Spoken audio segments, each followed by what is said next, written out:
আসসালামু আলাইকুম। আশা করি সকলেই ভালো আছেন। আমরা আজকে আমাদের নিয়মিত আয়োজনে সলভ করব অতি গুরুত্বপূর্ণ মডেল টেস্ট ৮ অর্থাৎ আমরা এডমিশন টেস্ট এবং চাকরির প্রার্থীদের জন্য গুরুত্বপূর্ণ যে প্রশ্নগুলো, এই প্রশ্নগুলোর সমন্বয়ে মডেল টেস্টগুলো তৈরি করেছি। সেগুলো খুবই ইম্পর্টেন্ট।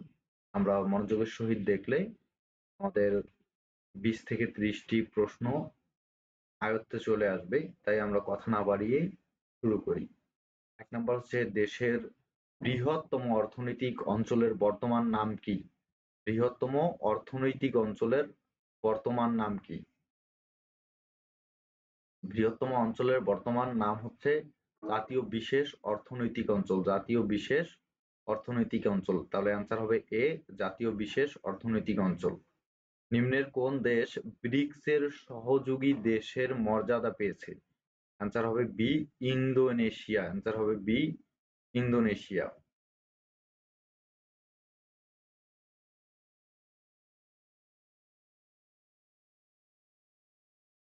অ্যান্সার হবে বি, ইন্দোনেশিয়া। ৩ নাম্বার হচ্ছে হোয়াইট হাউসের প্রথম নারী চিফ অফ স্টাফ হচ্ছেন কে? প্রথম চিফ অফ স্টাফ হচ্ছেন সুশি ওয়াইলস, অর্থাৎ নারী চিফ অফ স্টাফ। অ্যান্সার হবে ডি, সুশি ওয়াইলস। ৪ নাম্বার AUC অর্থাৎ এশিয়ান ক্লিয়ারিং ইউনিয়ন সর্বশেষ ১১তম দেশ কোনটি? সর্বশেষ ১১তম দেশ হচ্ছে ডি, মরিশাস। D, Mauritius. কোন উপন্যাসের জন্য ২০২৪ সালে বুকার পুরস্কার দেয়া হয়? আমরা গত ভিডিওতে অর্থাৎ আমরা ৭ এ অতি গুরুত্বপূর্ণ মডেল টেস্ট ৭ এ পেয়েছিলাম যে বুকার পুরস্কার কাকে দেয়া হয়? আর এখানে কি পাচ্ছি? যে কেন প্রদান করা হয়েছিল? কোন উপন্যাসের জন্য? অ্যান্সার হবে এ, অরবিটাল। অ্যান্সার এ, অরবিটাল। ৬ নাম্বার ক্ষুদ্র নৃগোষ্ঠী মণিপুরী বাংলাদেশের কোন জেলায় বেশি বসবাস করে? কোন জেলায়? অ্যান্সার হবে বি, মৌলভীবাজার। অ্যান্সার হবে বি, মৌলভীবাজার। মণিপুরী কোথায়? মৌলভীবাজারে। গত ভিডিওতে আমরা পেয়েছিলাম নেত্রকোনায় বসবাস করে কারা? নেত্রকোনায় বসবাস করে, ময়মনসিংহে বসবাস করে। এগুলো আমরা গত ভিডিওতে পেয়ে গেছিলাম। এখন আমরা পেলাম মণিপুরীরা কোথায় বাস করে, সেটা হচ্ছে মৌলভীবাজার। ৭ নম্বর কোন শাসকদের আমলে বাংলা ভাষা ভাষী অঞ্চল বাঙ্গালা নামে পরিচিত? বাঙ্গালা নামে পরিচিত ছিল মুসলিম শাসকদের সময়ে। ৮ নাম্বার হচ্ছে তাশখন্দ চুক্তি কোন দুটি দেশের মধ্যে স্বাক্ষরিত হয়েছিল? তাশখন্দ চুক্তি খুবই আলোচিত একটি চুক্তি হচ্ছে তাশখন্দ চুক্তি, যেটা পাকিস্তান এবং ভারতের মধ্যে স্বাক্ষরিত হয়েছিল। বাংলাদেশের সংবিধানের রক্ষক কে? সংবিধানের রক্ষক হচ্ছে সুপ্রিম কোর্ট। আনসার হবে সি, সুপ্রিম কোর্ট। কোন দেশকে ইউরোপের রুটির ঝুলি বলা হয়? আনসার হবে ডি, ইউক্রেন। বাংলাদেশের প্রধান বীজ উৎপাদনকারী সরকারি প্রতিষ্ঠান কোনটি? বিএডিসি।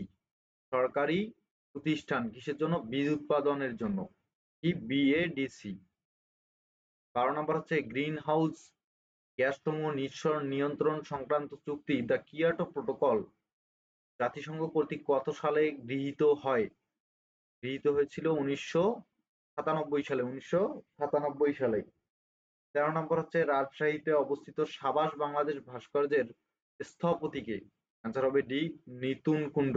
এটি খুবই ইম্পর্টেন্ট একটি প্রশ্ন রাজশাহী বিশ্ববিদ্যালয়ের পরীক্ষার্থীর জন্য, বরাবরই এসে থাকে কোনো না কোনো ইউনিটে। ১৪ নম্বর হচ্ছে ১৯৯৬ সালে আবিষ্কৃত প্রথম সামুদ্রিক গ্যাস ক্ষেত্র কোনটি? অ্যান্সার হবে C, Sangu valley. Answer C, Sangu valley. সবচেয়ে বেশিবার ভেটো প্রদানকারী দেশ কোনটি? সবচেয়ে বেশিবার ভেটো প্রদানকারী দেশ হচ্ছে রাশিয়া। অ্যান্সার এ, রাশিয়া।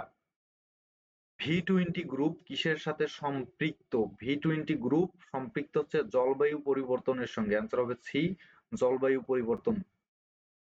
১৭ নম্বর হচ্ছে ১৯১৭ সালে রাশিয়ার অক্টোবর বিপ্লবের নেতৃত্ব দিয়েছিল কি? রাশিয়ার সঙ্গে একটা নাম খুবই ওতপ্রোতভাবে জড়িত, সেটা হচ্ছে VI Lenin. Lenin, Vladimir Lenin. তাহলে অ্যান্সার হবে সি, ভ্লাদিমির লেনিন বা VI লেনিন। 18 নম্বর হচ্ছে 30 নভেম্বর 2022 সালে চালুকৃত চ্যাট জিপিটি, এই যে আমরা যেটা খুবই ব্যবহার করে থাকি, চ্যাট জিপিটির প্রতিষ্ঠাতাকে, চ্যাট জিটিপির প্রতিষ্ঠাতা হচ্ছে Sam Altman. Sam Altman, answer হবে এ, স্যাম অল্টম্যান। কোথায় সেনজেন চুক্তি স্বাক্ষরিত হয়? সেনজেন চুক্তি স্বাক্ষরিত হয় লুক্সেমবার্গে। কত সালে? 1985 সালে। 1985 সালে কোথায়? লুক্সেমবার্গে। 20 নম্বর আছে বাংলাদেশের প্রথম সাধারণ নির্বাচন কখন অনুষ্ঠিত হয়?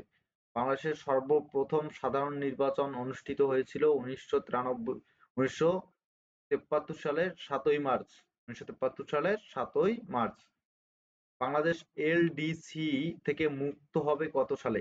এলডিসি থেকে মুক্ত হবে 24 নভেম্বর 2026 সালে। অ্যান্সার হবে সি, 24 নভেম্বর 2026। 22 নম্বর 1974 সালের 23 ফেব্রুয়ারি বাংলাদেশের ইসলামী সম্মেলন সংস্থা ওআইসি কততম সদস্য? বাংলাদেশ ইসলামী সম্মেলন সংস্থা ওআইসি এর কততম সদস্য? অ্যান্সার হবে বি, 32তম।